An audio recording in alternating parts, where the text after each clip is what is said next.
کو قبولیت تک پہنچائیں. سہارا درود کا لیں, بلند آواز سے صلوات پڑھو.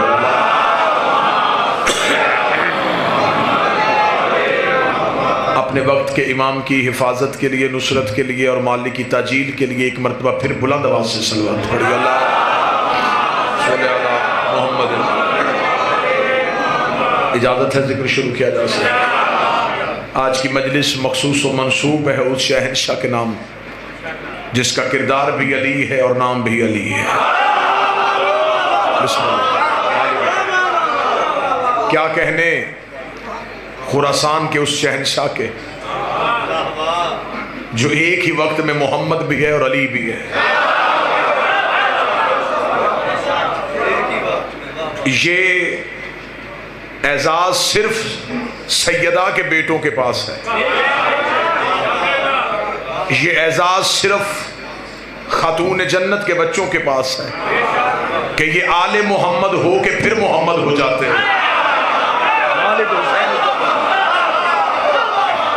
مولا حسین عزت عطا.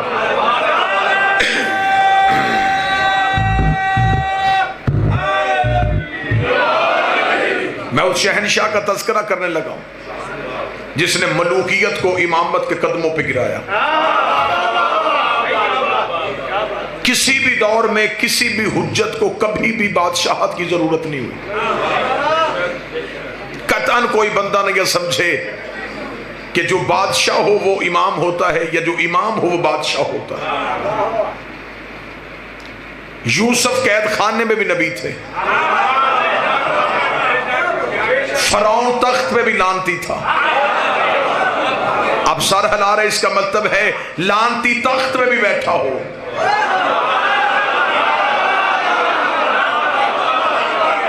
وہ لعنت سے نہیں بچ سکتا. حجت قید خانے میں بھی ہو تو وہ حجت. اللہ نے سب سے پہلا ہادی آدم بنایا تھا. اللہ نے حضرت آدم کو تخت نہیں دیا, تاج نہیں دیا, جبکہ خدا نے آسمان پہ اعلان کیا تھا کہ میں اپنا پہلا خلیفہ بنانے لگا زمین والوں کے لیے. تو میرے مالک اگر تو نے پہلا خلیفہ بھیجنا تھا اسے پورے جاہ و جلال کے ساتھ بھیجتا تاکہ دنیا کو پتا چلتا کہ جبار و قہار کا خلیفہ ہے. اسے تخت دیتا, اسے تاج دیتا, مخلوقات کو اس کی تابع کرتا, اس کے سر پہ تاج ہوتا. لیکن تو نے کوئی روب نہیں دیا. آواز پروردگار آئی, میں آدم کو تخت اور تاج بھی دے سکتا تھا. اب جملہ بڑا بریک ہے, جو جاگ رہا ہے وہ جملہ سنے گا. میں آدم کو تخت اور تاج دے دیتا, لیکن اگر میں آدم کو تخت اور تاج دے دیتا تو قیامت تک قانون بن جاتا. جس کے پاس تخت ہوتا وہ میرا خلیفہ ہو جاتا. جو اہل معرفت تشریف ہے, اگر میں آدم کو تخت اور تاج دیتا تو پھر قیامت تک قانون بن جاتا. جس کے پاس تخت ہوتا وہ کہتا میں اللہ کا خلیفہ ہوں, جس کے پاس تاج ہوتا وہ کہتا میں اللہ کا خلیفہ ہوں. تو اللہ کے خلیفہ کی نشانی بن جاتی کہ تخت والا خلیفہ ہوتا ہے, تاج والا خلیفہ ہوتا ہے, لشکر والا خلیفہ ہوتا ہے, اقتدار والا خلیفہ ہوتا ہے, ووٹوں والا خلیفہ ہوتا ہے, چاہو جلال والا خلیفہ ہوتا ہے. تو میرے مالک اب ہمارے پاس کیا نشانی ہے؟ تو نے آدم کو تخت اور تاج تو دیا ہی نہیں. اب ہمیں کیسے پتا چلے کہ بندوں کا بنایا کون ہے, اللہ کا بنایا کون ہے؟ خدا نے کہا میں نے آدم کو تخت اور تاج تو نہیں دیا, لیکن میں نے آدم کو ایک امتیاز بخشا تھا. میں نے آدم کو فرشتوں سے سجدہ کروا دیا تھا. میں نے آدم کو فرشتوں سے سجدہ کروا دیا تھا. اب قیامت تک یہ نہ دیکھنا تخت میں کون بیٹھا ہے, یہ دیکھنا فرشتہ کس کے دروازے پہ آ. جس کے دروازے پہ فرشتہ, تخت والا,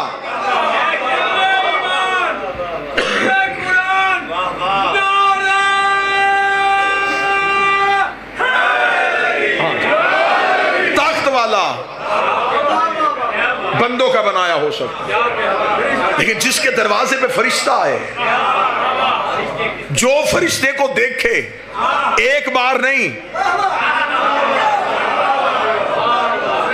مرتے ہوئے تو فرشتے کو ہر کوئی دیکھ لیتا. فرشتہ جس کی خدمت پہ معمول ہو, جس کی تابع داری کرے, اور فرشتہ ہر کسی کی تابع داری نہیں کرتا. قرآن ابھی ممبر پہ لے کے آؤ, فرشتہ مریم کے حجرے میں گیا. مریم نے پوچھا انی اعوذ بالرحمن, میں تجھ سے رحمان کی پناہ چاہتی ہوں. کون ہے تو؟ جو بغیر اجازت کے بطول کے حجرے میں آ گیا.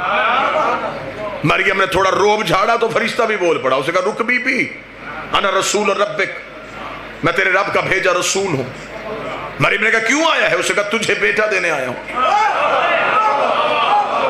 قرآن منبر پہ لے کہا، اس نے یہ نہیں کہا کہ اس نے بھیجا ہے میں دینے آیا ہوں، میں دینے آیا ہوں. غلام زکیہ، ایک پاکیزہ بیٹا، میں تجھے دینے آیا ہوں. مریم نے کہا میں بطول ہوں. اس نے کہا میں رب کا رسول ہوں، تجھے بیٹا دینے آیا ہوں. مریم نے پوچھا تو کون ہے؟ اس نے کہا رب کا رسول ہوں، بیٹا دینے آیا ہوں. مریم نے پوچھا تو کون ہے؟ اس نے کہا رب کا رسول ہوں، بیٹا دینے آیا ہوں. مریم نے پوچھا کون ہے؟ اس کا رب کا رسول ہوں، بیٹا دینے آیا ہوں. سطر میں نے قتل نہیں کروانی، لفظ میں نے زمین پہ نہیں جانے دینا. مریم نے پوچھا کون ہے؟ کہتا رب کا رسول ہوں، بیٹا دینے آیا ہوں. یہی فرشتہ زہرا کے دروازے پہ آیا. زہرا نے پوچھا کون ہے؟ کہتا فقیر ہوں، روٹی لینے آیا. بولو جو حسین کے نوکر بیٹھے. مالک حسین وہاں کیا کہہ رہا ہے؟ وہاں کہہ رہا ہے کہ میں بیٹا دینے آیا ہوں، یہاں کہہ رہا ہے روٹی لینے آیا ہوں. اب نیاز بیگ میں فتوے کی دکان کھلے تو پھر کھلے. اس کا مطلب ہے جن کا فقیر مریم کو بیٹے دے سکتا ہے وہ علی ہمیں بیٹے کیوں نہیں؟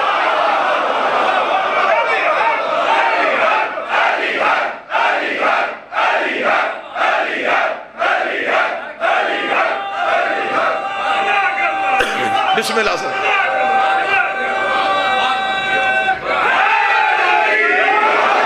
کیا کہا اس نے؟ میں روٹی لینے آیا. قرآن لیا ہو، سنی تفسیر دکھاؤں.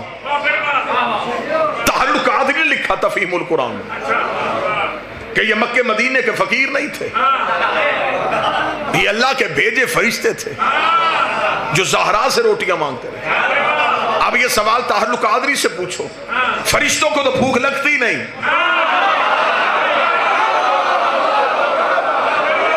سر ہلانے سے بہتر ہے زبان تائید کر سکے. فرشتوں کو تو بھوک لگتی نہیں، پھر وہ کیوں روٹی مانگ رہے تھے؟ اچھا جو نہیں کھاتے وہ مانگ رہے ہیں.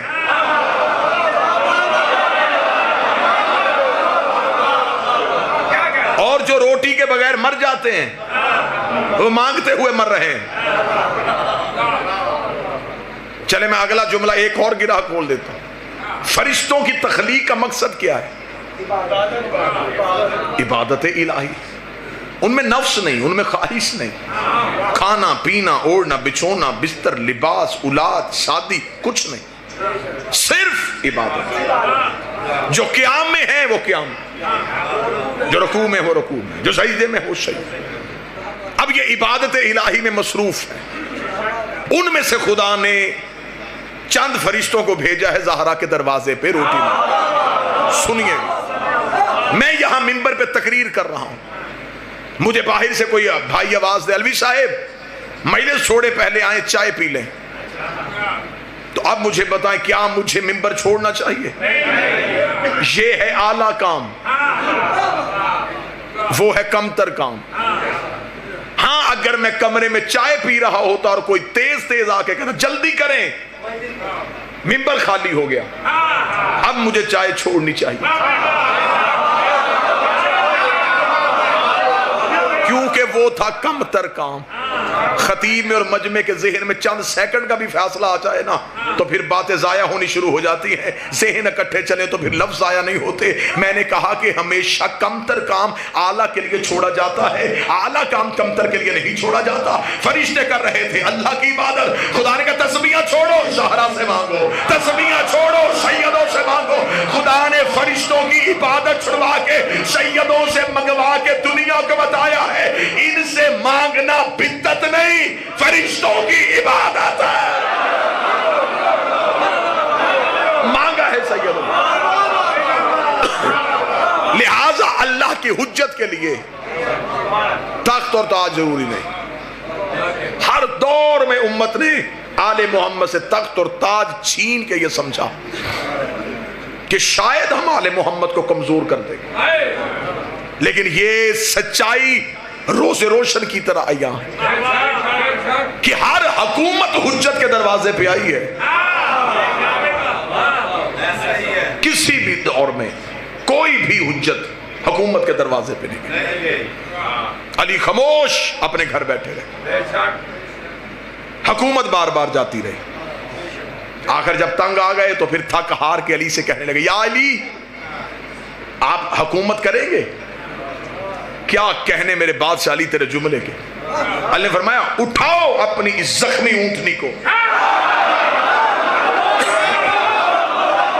تمہاری حکومت میرے نزدیک بکری کے ناک سے بہتے ہوئے پانی سے بھی کم تر. میں تمہاری حکومت کو کیا سمجھوں. یہی حکومت لالچ بن کے حسن کے سامنے آئی. حسن نے ٹھوکر مار کے بتایا تجھے میرے بابے نے طلاق دی ہے، اور جسے باپ طلاق دے وہ بیٹوں پہ حرام ہو جاتی ہے. یہی حکومت حسین کے سامنے دھمکی بن کے آئی. حسین نے پرزے اڑا دیے. سجاد کے سامنے خوف بن کے آئی. سجاد نے حکومت کو رسیوں میں باندھ دیا. باکر کے سامنے روب بن کے آئی. اس نے کم سنی میں ہرا دیا. جعفر کے سامنے فتنہ بن کے آئی. اس نے علم سے شکست دے دی.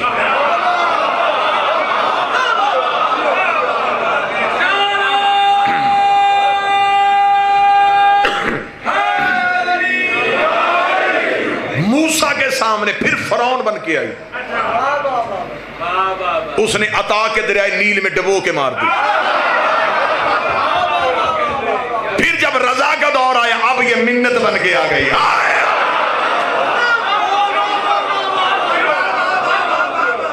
کہاں سے چلی تھی؟ کہاں سے چلی تھی؟ کبھی دھمکی، کبھی لالچ، کبھی خوف، کبھی روب. چلتے چلتے میرے بادشاہ علی ابن موسیٰ رضا کا دور آیا. اب کوئی روب نہیں، اب کوئی دھمکی نہیں، اب کوئی لالچ نہیں. اب وہی شرطیں سامنے رکھی جو مصطفیٰ کے سامنے رکھی تھی. مصطفیٰ سے بھی کہا تھا رشتہ بھی دیتے ہیں،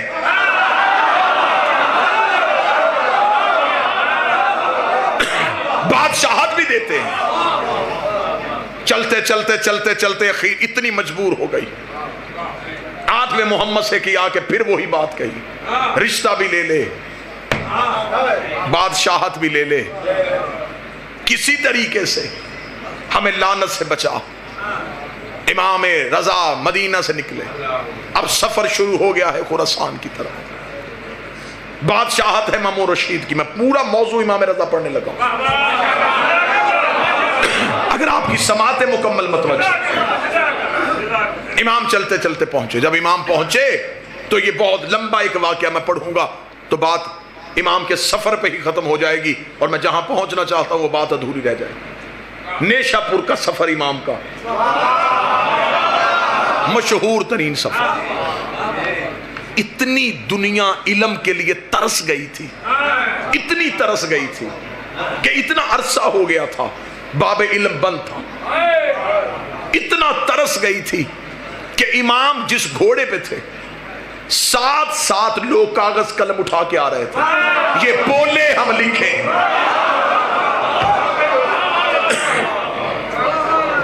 اور امام کی وہ حدیث جسے سلسلۃ الذہب کہا جاتا ہے، وہ حدیث آج بھی علماء کہتے ہیں کہ اسے کاغذ پہ لکھ کے پانی میں ڈبو کے گونگے کو وہ پانی پلایا جائے تو اسے زبان مل جائے.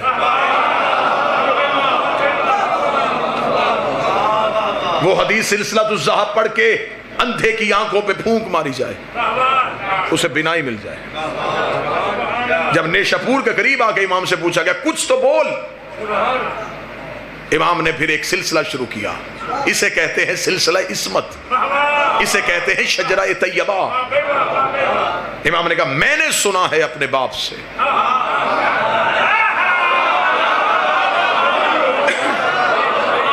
جس کا نام موسیٰ ایک اعظم تھا، انہوں نے سنا اپنے باپ سے جو جعفر صادق تھے، انہوں نے سنا اپنے باپ سے جو محمد باقر تھے، انہوں نے سنا اپنے باپ سے جو علی زین العابدین تھے، انہوں نے سنا اپنے باپ سے جو حسین ابن علی تھے، حسین نے سنا ہے اپنے بھائی حسن کے ساتھ بیٹھ کے جو حسن تھے، حسن اور حسین نے سنا ہے علی سے، علی نے سنا ہے محمد سے، محمد نے سنا ہے جبریل سے، جبریل نے سنا ہے اللہ سے۔ امام نے پورا سلسلہ پڑھا، اس سلسلے میں ایک بھی کڑی ٹوٹی ہوئی نہیں تھی۔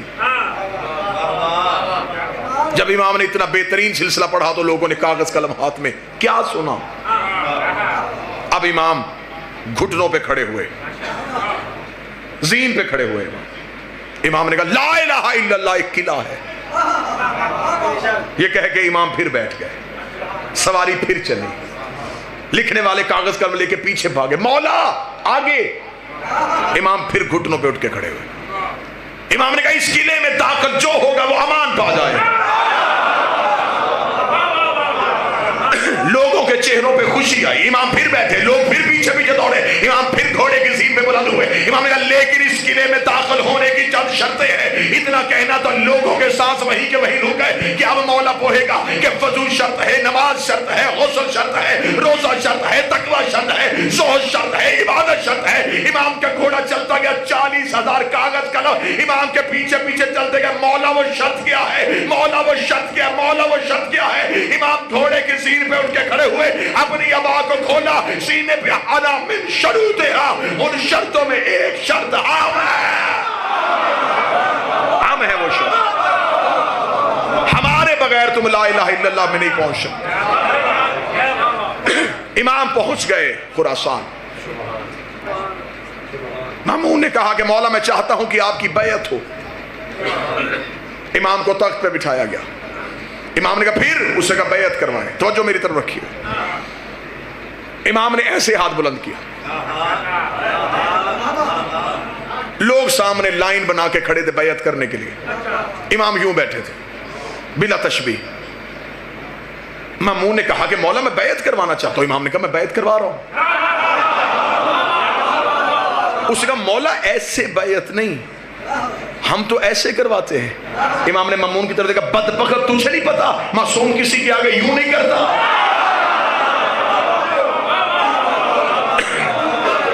یہ بیعت کا طریقہ تم نے کہاں سے لیا؟ اور یہ بات میں آج منبر پہ بتاؤں، یہ بیعت سقیفے سے شروع ہوئی تھی، یہ غدیر سے شروع ہوئی تھی۔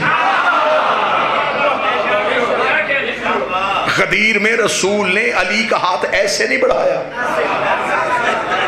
ایسے اٹھایا۔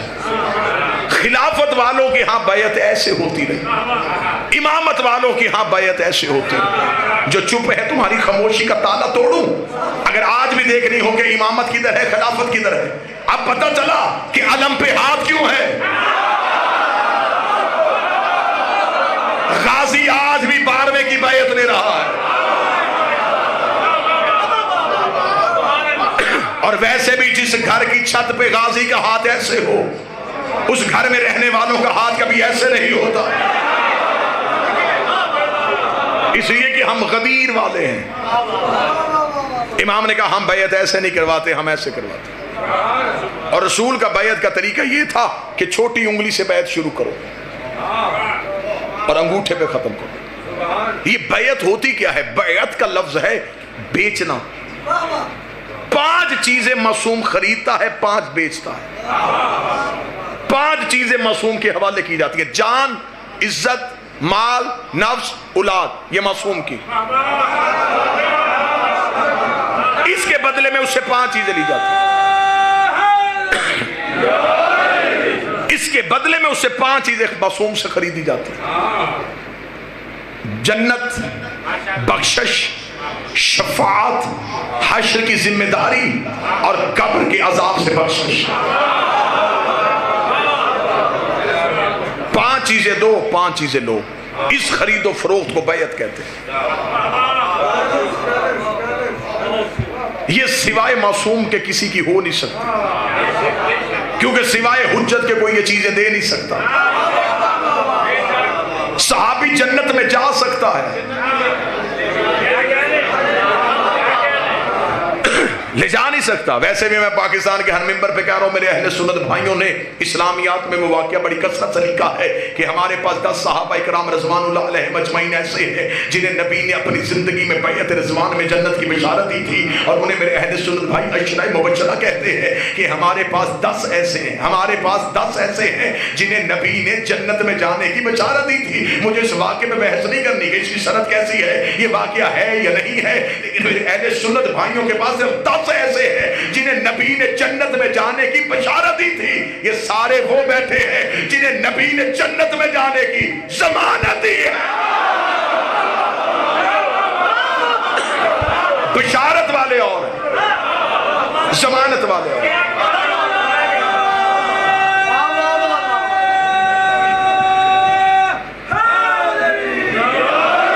متوجہ ہیں جی. امام نے فرمایا بیعت ایسے ہو.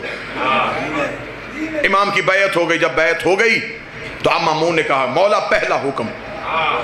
مولا نے اپنی حکومت میں اپنی گورنمنٹ میں جو پہلا حکم پاس کیا, جو پہلا ایگزیکٹو آرڈر پاس کیا, وہ حکم نامہ کیا تھا؟ امام نے کہا سب سے پہلا میرا حکم یہ ہے کرنسی تبدیل کی جائے. میں تاریخ پڑھنے لگا ہوں آپ کو. امام نے کہا کرنسی تبدیل کی جائے. وجہ اس سے پہلے اسلامی ملکوں میں چلتا تھا روم کا سکہ. روم کے سکے کے اوپر بتوں کی تصویریں ہوتی تھی جس سے وہ اپنے مذہب کی تشہیر کرتے تھے. اس روم کے سکے کی اہمیت پوری دنیا میں ایسے تھی جیسے آج امریکن ڈالر کی, یعنی کہ امریکن ڈالر آپ کو دنیا کے ہر ملک میں چل جائے. روم کے سکے کے ساتھ خرید و فروخت ہوتی تھی. امام نے کہا پہلا میرا حکم ہے جتنے اسلامی ملک ہیں یہ روم کا سکہ نہیں خریدیں گے. متوجہ ہیں بات کی جانب؟ تو میں بات میں کہوں جتنے بھی اسلامی ملک ہیں بس رکھتے ہیں یہ روم کا سکہ نہیں خریدیں گے. مامون نے کہا مولا پھر خرید و فروخت کیسے ہوگی؟ امام نے فرمایا ہم اپنا سکہ بنائیں گے. معلوماتی میلے سنانا چاہتا ہوں. فوراً ٹکسال کو بلایا گیا. سکہ ڈھالا گیا. مامون نے کہا مولا سکہ تو ڈھل گیا, اب آپ بتائیں سکے پہ کیا لکھیں؟ کعبہ کی تصویر بنائیں, لا الہ الا اللہ لکھوائیں؟ امام نے ٹکسال سے کہا سکہ میرے ہاتھ میں دے. سکہ ہاتھ میں دیا. امام نے کہا جو اللہ کی مرضی ہوگی وہ لکھوائے گا. یہ کہہ کے امام نے دستے دعا بلند کیے, میرے مالک یہ اسلامی ملکوں کا سکہ ہے, وہ لکھوا جو تیری رضا ہے. یہ کہہ کے امام نے اپنی انگشتری سے مہر لگائی, لکھا ہوا تھا علی اور ولی اللہ.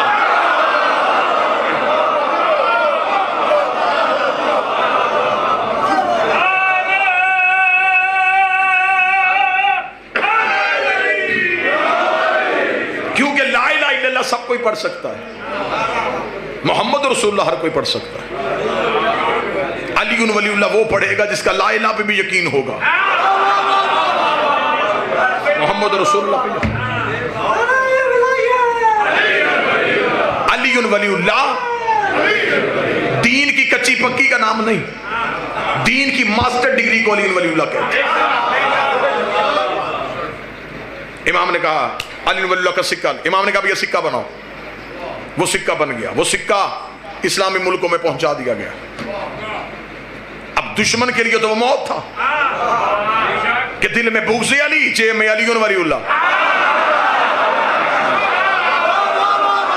مولا حسین. لیکن نوکر کے لیے, علی کے محب کے لیے وہ قیمت سے زیادہ قیمتی تھا. لیکن انہیں یہ بھی پتا تھا علی کے شیعوں کو کہ یہ سکہ ہمیشہ نہیں چلے گا, آخر تھوڑی دیر کے بعد اس سکے کو بند کر دیا جائے گا. لہٰذا علی کے جتنے شیعہ تھے وہ اس سکے کو خرچ نہیں کرتے تھے, اسے اپنے پاس رکھ لیتے تھے. پھر جب بھی کوئی سفر کے لیے نکلتا وہ اس سکے کو کپڑے میں باندھ کے اپنے بازو میں باندھ کے میرا امام ضامن ہے.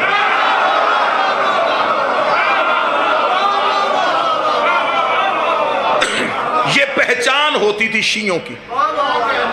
اگر آپ کسی دوسرے ملک میں گئے اور آپ کو کوئی محب اہل بیت ملے اس دور میں لوگ مذہب چھپاتے تھے. شوہر بیوی کو نہیں بتاتا تھا کہ میرا مذہب کیا ہے. دوست کو نہیں بتاتا تھا کہ میرا عقیدہ کیا ہے. ایک دوسرے سے جب تنہائی میں ملتے اور ایک دوسرے سے پوچھتے تو علی سے محبت کرتا ہے یا نہیں کرتا. پھر یہ امام زامن نشانی ہوتی تھی, یہ آئی ڈی کارڈ ہوتا تھا.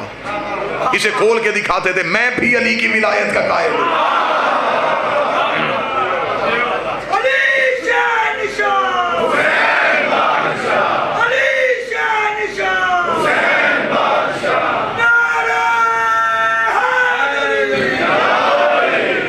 میرے شہنشاہ, موضوع پسند ہے سرکار بات میں, کیونکہ مجلس مولا کی ہے تو میں پوری گفتگو مولا پہ کروں.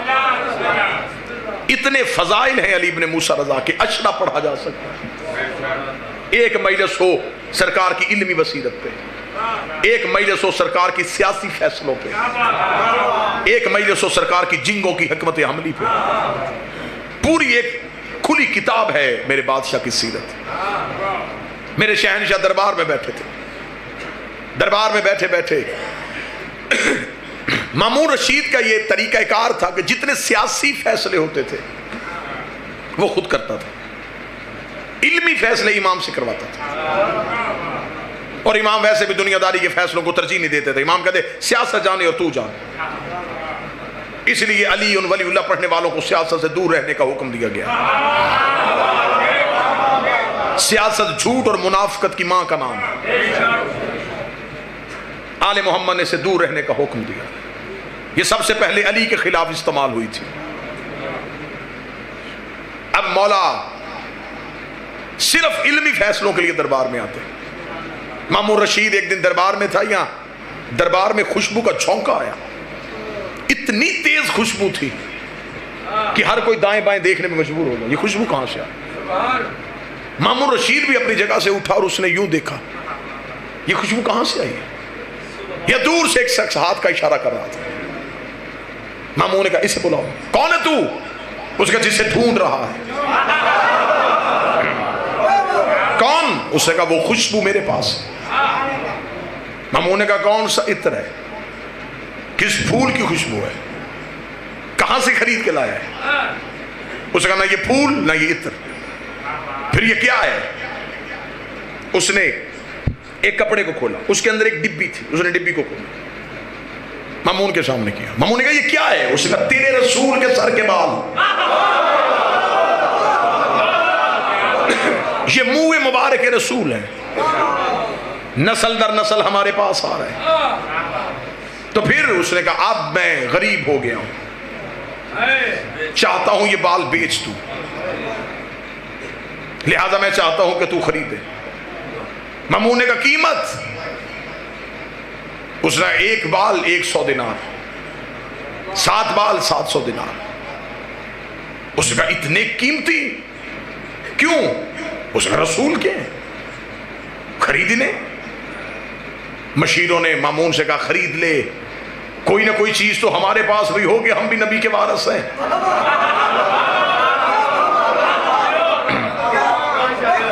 منہ مبارک ہمارے پاس ہوں گے, لوگوں کو زیارت کروایا کریں گے, کہیں گے ہم وارث رسول. مامون نے کہا خریدو. بال خریدنے کے لیے جب وقت آیا خزانے سے پیسے دیے جانے لگے. مامون نے کہا رک رک رک, یہ کون بتائے گا کہ یہ رسول کے ہیں؟ اس کا خوشبو نہیں بتا رہی. اس کا ہمیں کیا پتا, ہم نے کوئی رسول دیکھا تھا؟ ہمیں کیا پتا یہ بال اور رسول کے خوشبو ہے. اتنا کہنا تھا کہ پیچھے سے کسی نے دیکھی, کہا اسے نہ بلائیں جو محمد کا بیٹا ہے.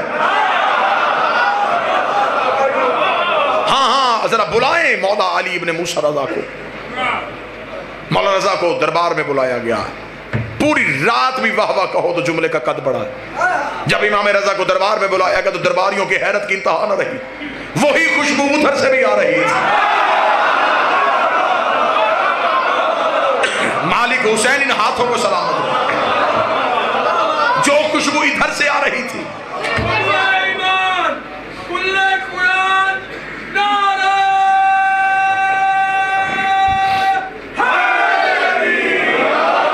بالکل وہی خوشبو خوشبو ادھر سے آ رہی ہے۔ امام خرامہ خرامہ چلتے ہوئے مامون کے قریب آئے، مامون نے نشست کو خالی کرایا، امام کرسی صدارت پہ تشریف فرما ہوئے۔ مامون نے کہا سرکار فیصلہ یہ کروانا ہے، یہ لے کے آیا ہے منہ مبارک اور اس شخص کا دعویٰ ہے کہ یہ بال نبی کے ہیں، آپ بتا سکتے ہیں کہ کیا یہ بال رسول کے ہیں؟ درباری یوں حیران ہو کے دیکھ رہے تھے کہ اب امام رضا کیا فیصلہ کریں گے۔ امام نے کہا بال میرے قریب کیے جائیں، تشت پہ بال رکھ کے امام کے قریب کیے گئے۔ امام نے ایک لمحے بغیر انگلی کا اشارہ کیا، یہ 4 میرے نانا کے ہیں، یہ 3 میرے نانا کے نہیں ہیں۔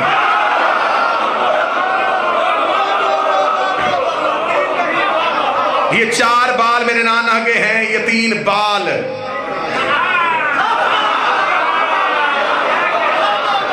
جب سے مجمع تیز ہوا ہے تب سے خطیبوں کو بھی تیزی آ گئی۔ 4 بال میرے نانا کے، یہ 3 بال میرے نانا کے نہیں۔ اتنا کہنا تھا، مامون قریب آیا، قریب آ کے دیکھنے کا مولا ویسے آپ نے فیصلہ تو کر دیا ہے لیکن یہ دکھنے میں ایک جیسے ہیں، قد ان کا ایک جیسا ہے، رنگت ان کی ایک جیسی ہے، مولا یہ کیسے پتہ چل گیا؟ یہ 4 تیرے نانا کے، یہ 3 تیرے نانا کے نہیں۔ امام نے فرمایا فوراً چراغ روشن کرو، فوراً آگ روشن کی جائے۔ آگ روشن کرنا تھا امام نے بھرے دربار میں، فوراً جب آگ کو سامنے بلایا گیا، سامنے بلا کے امام نے 3 بال آگ میں پھینکے، تینوں کے تینوں ہی جل گئے، تینوں کے تینوں ہی جل گئے، تینوں کے تینوں ہی جل گئے۔ امام نے 4 بال آگ میں پھینکے، آگ میں جانا تھا، یہ آگ ٹھنڈی ہو گئی، آگ گلزار ہو گئی، آگ کا گلزار ہونا تھا۔ مامون نے کہا اچھا مولا آج پتہ چلا تیرے نانا کے بالوں کو آگ نہیں چھوتے۔ امام نے کہا بدبخت، تیری سمجھ میں نبی کا بال نہیں آیا، نبی کی آل کیسے؟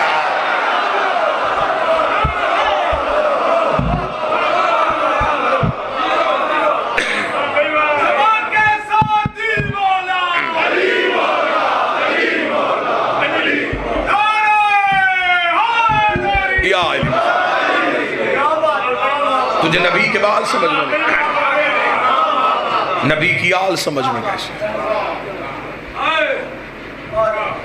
جو اتنا رئیس تھا وہ غریب الغربہ کیسے ہوا؟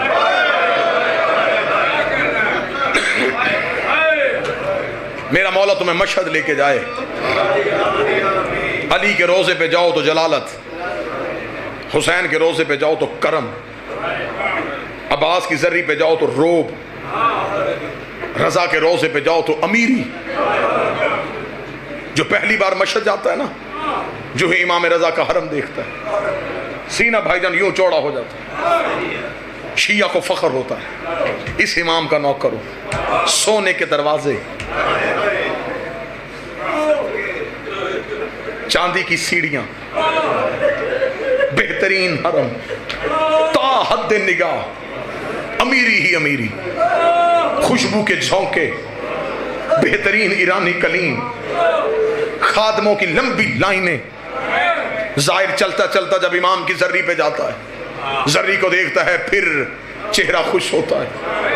سونے کی ذری راز کر رہا ہے زہرا کا بیٹا، لیکن جگر اس تب پھٹتا ہے جب بندہ زیارت کی کتاب اٹھاتا ہے تو پہلا جملہ لکھا السلام علیکہ یا غریب الغربا۔ غریب الغربہ پڑھ کے ظاہر ذری پہ سر مار کے کہتا امیری تیری اتنی زیادہ ہے تو غریب الغربہ کیسے ہے؟ اگر سننے والا کان ہو تو رضا کی ذری سے آواز آتی ہے، جس کی بہن پردیس میں رول کے مر جائے، جس کا لاشا وطن میں نہ آئے، جسے پردیس میں مسافر سمجھ کے دفنا دیا جائے، وہ غریب ہوتا ہے۔ یہ جو آج ہم میں عزاداری کی تہذیب ہے یہ ہمیں امام رضا نے سکھائی۔ اتنا امام کو حسین کی عزاداری سے پیار تھا۔ کتابیں کہتی ہیں جب امام مجلس سننے کے لیے آتے تو جہاں بیٹھ کے اب سن رہے ہیں نا، اس جگہ کا تقدس بتاؤں، امام بیٹھنے سے پہلے بھی اس جگہ کو چومتے، اٹھنے سے پہلے پھر چومتے۔ ایک دن ایک صحابی نے کہا مولا آپ اپنے دادا کی مجلس کی جگہ کو چومتے کیوں ہیں؟ امام رضا نے کہا اگر میں دنیا کو اس کا تقدس بتاؤں لوگ اپنے گھروں میں جانا چھوڑ دیں،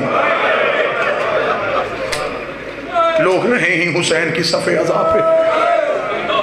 مولا نے فرمایا یہ وہ جگہ ہے جہاں آ کے ملائکہ اپنے پر مس کرتے۔